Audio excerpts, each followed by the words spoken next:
Next हमारे पास point आता है पार्ट 2 में exercise and lifestyle for women's.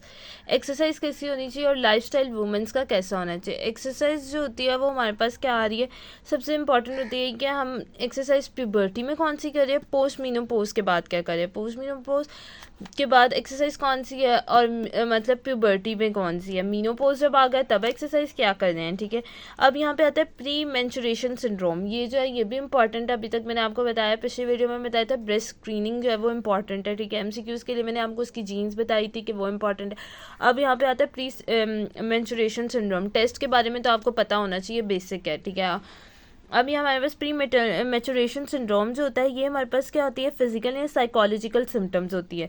Women's की रिप्रोडक्टिव एज के अंदर ये आ जाता है। मंथली सिम्टम्स हमारे पास साइकोलॉजिकल या फिजिकली इरिटेशन हो रही होती है, बहुत ज़्यादा एनग्जाइटी हो रही है, डिप्रेशन हो रहा है, सेल्फ इस्टीम बहुत ज़्यादा कम हो गया है। ठीक है, फिर उसके बाद हमारे पास क्या आ रही है कि डिफ़िकल्टी हो रही है हमें स्लीपिंग पैटर्न में, एप्टीट्यूड चेंज आ रहा है, लो एनर्जी हो रही है, हेडेक बहुत ज़्यादा आ रही है, ब्रेस्ट की स्वेलिंग आ रही है। ठीक है, फिर डिस्ट्रेस आ रहा है। ये जो पीएमएस जो होता है, पीएमएस के मुताबिक डिस्ट्रेस मैनेजमेंट ऑफ पीएमएस के मुताबिक जो होते है स्ट्रेस मैनेजमेंट दी जाती है, डायरेटरी रिस्ट्रक्शन दी जाती है। हम कहते हैं सॉल्ट और कार्बोहाइड्रेट ज़्यादा यूज़ ना करें। डायरेटिक्स देते हैं, पोस्ट ग्लैंडियंस इनहिबिटर देते हैं, प्रोजेस्टेरॉन देते हैं, ओवुलेशन इनहिबिशन देते हैं, वाइटामिन हम दे रहे होते हैं, फिर लिथमिन्स दे रहे होते हैं, एंटी डिप्रेसेंट दे रहे होते हैं क्योंकि डिप्रेशन हो रहा है, एरोबिक एक्सरसाइजेस दे रहे होते हैं जो कि हमारे पास स्ट्रेस एसोसिएशन को कम कर रही होती है। ठीक है, देन उसके बाद हमारे पास जो आ जाता है वो हमारे पास आता है प्री मैटरनल सिंड्रोम्स में मूड चेंज को इम्प्रूव कर रहे होता है। ठीक है, देन उसके बाद हम इसकी प्रिवेंशन के लिए हम क्या कह रहे होते हैं कि आपने रिड्यूस 3 चीज़ें करनी है, कैफ़ीन, सॉल्ट और अल्कोहल। ठीक हो गया, हम उन्हें कहते हैं कि आप छोटा मील या स्नैक्स लेते रहे। स्नैक्स में ये नहीं है कि चिप्स वगैरह, इसमें यहाँ पे क्या है कि आप योगर्ट खाएं।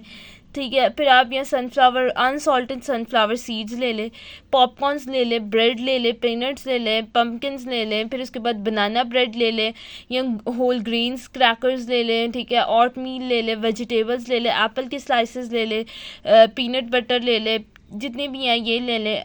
कैफ़ीन का रिड्यूस करें इनटेक। कॉफ़ी वगैरह जो है वो आप ना इनटेक करें क्योंकि कॉफ़ी वगैरह जो होती है वो हमारे पास क्या कर रही होती है, ये डिफरेंट इसके अमाउंट होते हैं, ये ब्रेस्ट सिम्टम्स की तरफ जा रही थी, स्वेलिंग हेडेक की तरफ।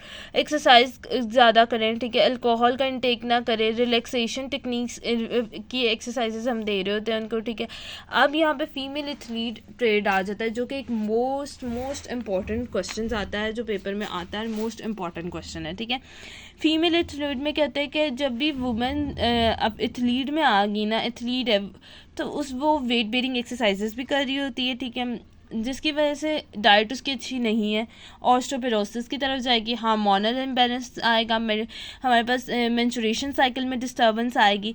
अब यहाँ पे क्या होता है कि एनोरेक्सिया नर्वोसा और होता है बल्मोरेरा होता है। एनोरेक्सिया नर्वोसा ये ऐसी सिम्टम होती है जहाँ पे आप खाना नहीं खा रहे होते, आप कहोगे कि मैं खाऊंगी तो मैं मोटी हो जाऊंगी, और वहाँ पे एथलीट है, आपने अपनी फिजिकल एक्टिविटी भी तो करनी है, तो जिसकी वजह से आप कहते हैं कि मैंने नहीं खाना खाना, आपको डाइट अच्छी नहीं मिल रही, जिसकी वजह से न्यूट्रिशन का इंटेक नहीं अच्छा, हार्मोनल इम्बैलेंस आ रहा है आपका। और बल्मोरेरा में होता है कि आप एक दफ़ा खाना खा लेते हो, फॉर एग्जांपल खा लिया, और अब आपको डर है मैं मोटा ना हो जाऊँ, तो आप सेल्फ इंड्यूस वॉमिटिंग करवाएंगे। उसका भी ये मसला है कि दोनों में आपकी बॉडी में न्यूट्रिशंस तो नहीं जा रहे, आपकी डाइट अच्छी तो नहीं है ना। ठीक है, जिसकी वजह से हार्मोनल इम्बैलेंस है, एमोर्फिरिया आ रहा होता है जिसमें इरेगुलर पीरियड्स का मसला आ रहा होता है। ठीक है, फिर उसके बाद मिनरल बोन डेंसिटी का मसला हमारे पास डिक्रीज़ हो रही थी जो ऑस्टोपेनिया ऑस्टोपेरोसिस की तरफ जा रहा होता है। अब हम ये जो डिजीज़ मैंने आपको बताई हैं कि क्या क्या मसाइल आ रहे होते हैं उनको हम डिस्कस करने लगे एक एक करके। एनोरेक्सिया क्या होता है, ईटिंग डिसऑर्डर होता है जिसमें आपने खाना कम कर दिया। ठीक है, और आप ऐसे बंदों का वेट जो होता है वो 15% कम होता है आइडियल वेट से। ठीक है, बल्मोरेरा न्यूरोसा आ रहा था जिसमें आप अनहेल्दी डिसऑर्डर आता है, अनहेल्दी ईटिंग डिसऑर्डर है, मतलब आप पिज़्ज़ा वगैरह खाया और फिर आपने लार्ज फूड इनटेक करने के बाद आपने क्या किया, हंगर, भूख लगी हुई थी और आपने अपनी सेल्फ इंड्यूस वॉमिटिंग करवा दी। ठीक होगा, ऐसे लोगों को हम साइकोलॉजी काउंसलिंग दे देते हैं, इनकरेज कर रहे होते हैं कि अपनी हेल्दी लाइफ स्टाइल को अपनाएं। ठीक होगा, और इसके अंदर हम हार्मोन रिप्लेसमेंट थेरेपी भी दे रहे होते हैं। फिर एमोर्फोर्फिया आ जाता है, यहाँ पे क्या होता है कि मेंस्ट्रुएशन साइकिल स्टार्ट ही नहीं हो रही। 2 कोजेज होते हैं, प्राइमरी और सेकेंडरी। प्राइमरी हेमोरेफिया में जो हमारे पास आ रहा होता है कि आपकी प्यूबर्टी आने में डिले हो गई है, ठीक है। अगर कॉमनली जो थिन होती है ना, बड़ी पतली पतली लड़कियाँ होती हैं, उसमें प्यूबर्टी आने में देर होगी जिससे मेंस्ट्रुएशन नहीं स्टार्ट हुई, ठीक है। नॉर्मल जो प्यूबर्टी होती है वहाँ पे फैट डिपोजिशन जो होता है वहाँ पे हो रहा होता है, लेकिन जब यहाँ पे जो मेंस्ट्रुएशन नहीं हो रही तो फैट जो डिपॉजिट है वो एब्सेंट आ रहा होता है। सेकेंडरी हेमोरेफिया जो होती है ये कंडीशन होती है जहाँ पे हमारे पास 3 मंथ हो गए कंसेक्टिव साइकिल हमारा कंप्लीट नहीं हो रहा है, मेंस्ट्रुएशन साइकिल कंप्लीट नहीं हो रहा है 3 कंसेक्टिव मंथ्स की वजह से, ठीक है। ये सेकेंडरी हेमोरेफिया 3 मंथ से पीरियड्स नहीं हो रहे, ठीक है।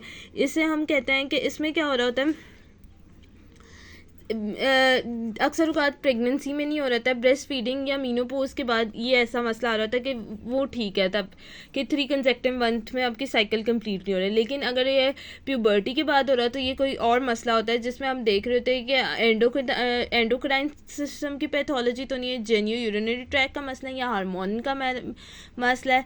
अक्सर औक़ात उनमें हो रहा होता है जो बहुत ज़्यादा मोटे हैं, ठीक है, तो रैपिड वेट लॉस की तरफ जो जा रहे हैं, ठीक है, इमोशनली और फिज़िकली जो उनको बहुत ज़्यादा स्ट्रेस दिया जा रहा है।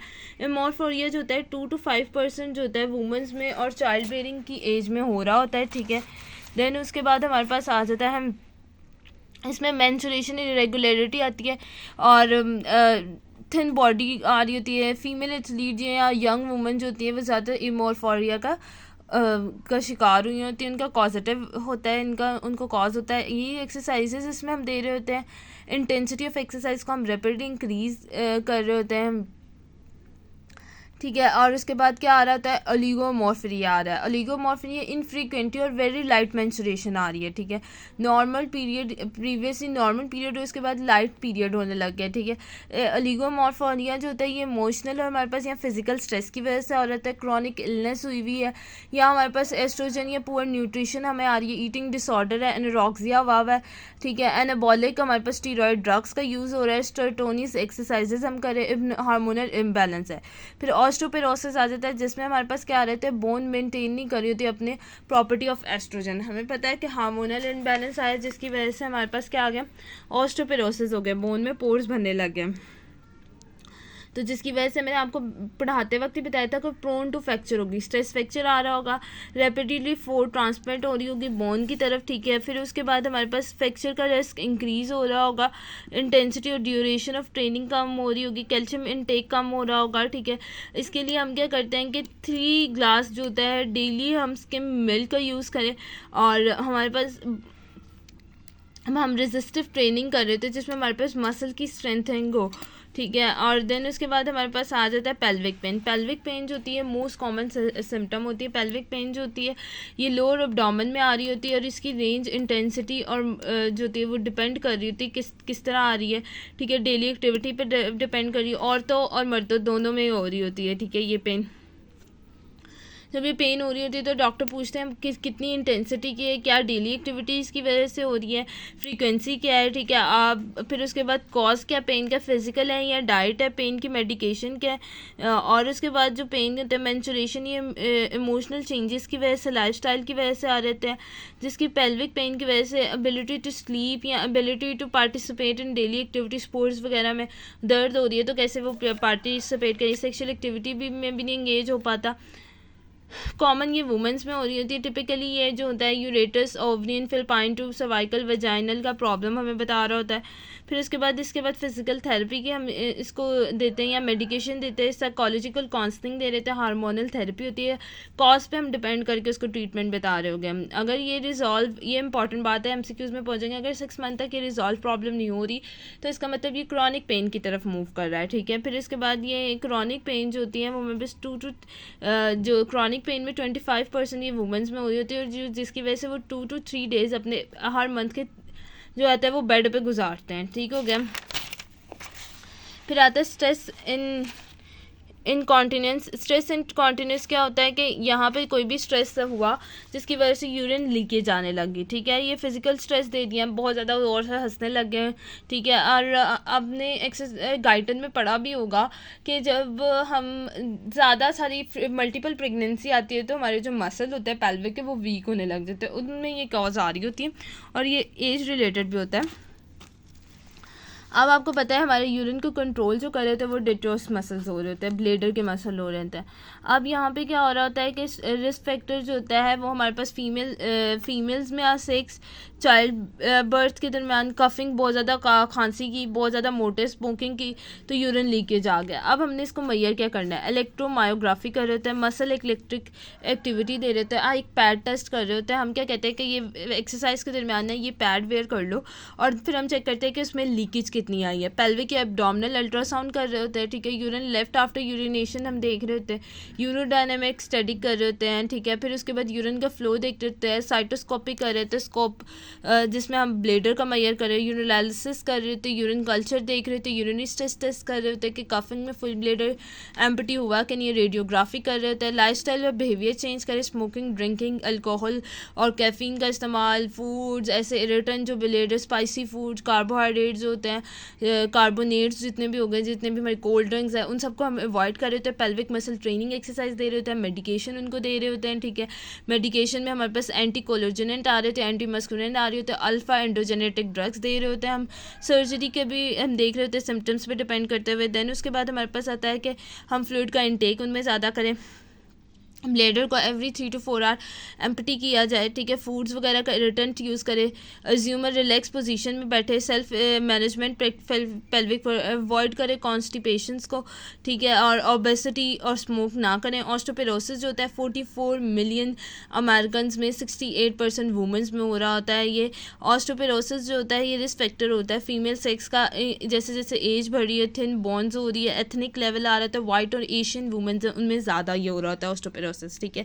फैमिली स्टिंग आ रही होती है, सेक्स साइकिल आ रहा होता है हमारे पास, इनफ्रीक्वेंटली मेंस्ट्रुएशन साइकिल आ रहे हैं, हार्मोन्स नहीं रिलीज हो रहा है, एस्ट्रोजन का लॉस हो रहा है बॉडी में से, मीनोपॉज की तरफ रिस्क जा रहा है, विटामिन डी और कैल्शियम का इंटेक बहुत ज़्यादा कम है, ग्लूटोकॉर्टिकॉइड्स यूज़ करें, एंटी सेडेंटरी लाइफस्टाइल है, स्मोकिंग बहुत ज़्यादा एक्सेसिव, अल्कोहल है, लाइफस्टाइल चेंज हो रहा है, वेट बेरिंग एक्टिविटीज़ बहुत ज़्यादा है, ठीक है, हेल्दी डाइट नहीं है आपकी, ठीक है। देन उसके बाद हमारी मेडिकेशन ऐसी है, ऑस्टियोपोरोसिस है और प्रोग्रेशन ऑफ कंडीशन डिफरेंस हो रही होती है।